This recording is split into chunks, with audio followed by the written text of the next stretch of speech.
सर्वप्रथम आज धाराशिव जिल्ह्यामध्ये माननीय सर्वसामान्यांचे लोकनाथ महाराष्ट्राचे लोकप्रिय उपमुख्यमंत्री एकनाथजी शिंदे साहेब आता शिवसेना मुख्य नेते यांचं आज जिल्ह्यामध्ये मी सर्वप्रथम सर्व शिवसैनिक बांधवाच्या वतीने स्वागत करतो। आणि आज एकनाथभाई शिंदे साहेब येणार आहेत।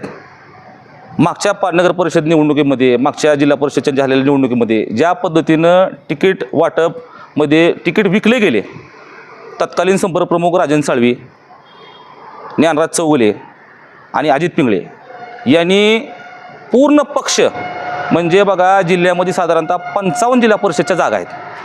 55 पैकी कळंबला 8, धाराशिव तालुक्यातल्या 12 आणि तुळजापूर तालुक्यातल्या 9 अशा 29 जागेपैकी जागा वाटपामध्ये फक्त 5 जागा महायुती म्हणून घेतल्या।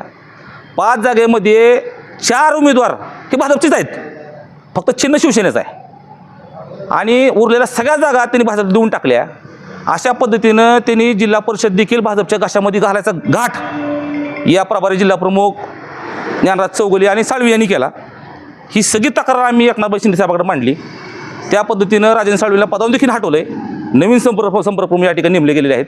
आता पुढच्या तक्रारी आम्ही करतोय, उर्वरित पदाधिकारी पदावरून हटवा, यांना बरखास्त करा आणि आपल्याला वाटेल योग्य शिवसैनिक त्या ठिकाणी पदावर आपण नेमावा।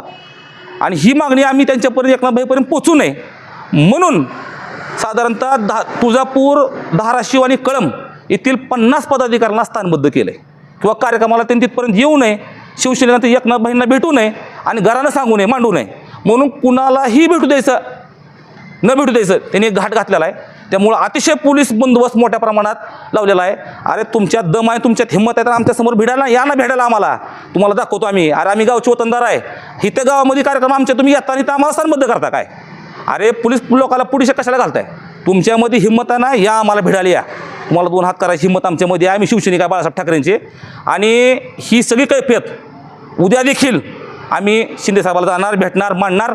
आज जरी तुम्ही इथं पोलीस लोकांचा घेतला असेल तुम्ही असरा तर हिले काळ टिकणार नाही, चालणार नाही, आम्ही खपून बी घेणार नाही आम्ही। त्यामुळं तुमच्यात हिंमत आहे, तुम्हाला जाहीर आव्हान आहे माझं। ज्ञानराज चौगुले, अजित पिंगळे, साळवी तर गेलाय, तुम्हाला आव्हान आहे, तुमच्यात हिंमत आहे, तुम्ही आडवा या, तुम्हाला उत्तर आम्ही काय द्यायचं तुम्हाला आम्ही उत्तर देऊ। पण पोलीस लोकांना पुढे घालून, कारण पोलीस लोकांना सांगितलं आम्हाला शेवटी आमची नोकरी आहे, आम्हाला आदेशात वरून पोलीस अधीक्षकांचे। आता अधीक्षकांना देखील मी फोन केला आहे पण अधीक्षक मॅडमनी फोन या ठिकाणी उचललेला नाही। मला मॅडमला एवढंच विचारत होतं की नेमकं कुणाच्या आदेशाने आपण कारवाई करताय, का कारवाई करताय? समजा काल नितीन पाटील या प्रकरणात बोलले, नितीन पाटील बोलले म्हणून आपण उर्वरित 50 पदाधिकाऱ्यावर कारवाई का करताय? प्रत्येक सरपंचाला, प्रत्येक पदाधिकाऱ्याला, उपतालुका प्रमुख असेल, विभाग प्रमुख असेल, त्या ठिकाणचा शहर प्रमुख असेल, त्या ठिकाणचा पदाधिकारी असेल, त्याला जाऊन तुम्ही घराघरात जाऊन पोलीस दडपण आणायला लागले, तुम्ही कार्यक्रमाला येऊ नका, तुम्हाला अटक करू, तुम्हाला कारवाई करू। अशा पद्धतीनं राजकारण चालत नसतंय। ही लोकशाहीचं राजकारण आहे, हिटलरशाही हुकुमशाहीचं राजकारण नाही संपलेलं आहे आता ही। त्यामुळं ही उद्याची सगळी कैफियत आम्ही श्रीकांत शिंदे साहेब असतील, एकनाथभाई असतील, यांना आम्ही मांडणार आहेत आणि याच्यानंतर पुढची आमची राजकीय काय भूमिका असेल ते आम्ही ठरवून आम्ही योग्य घेऊ।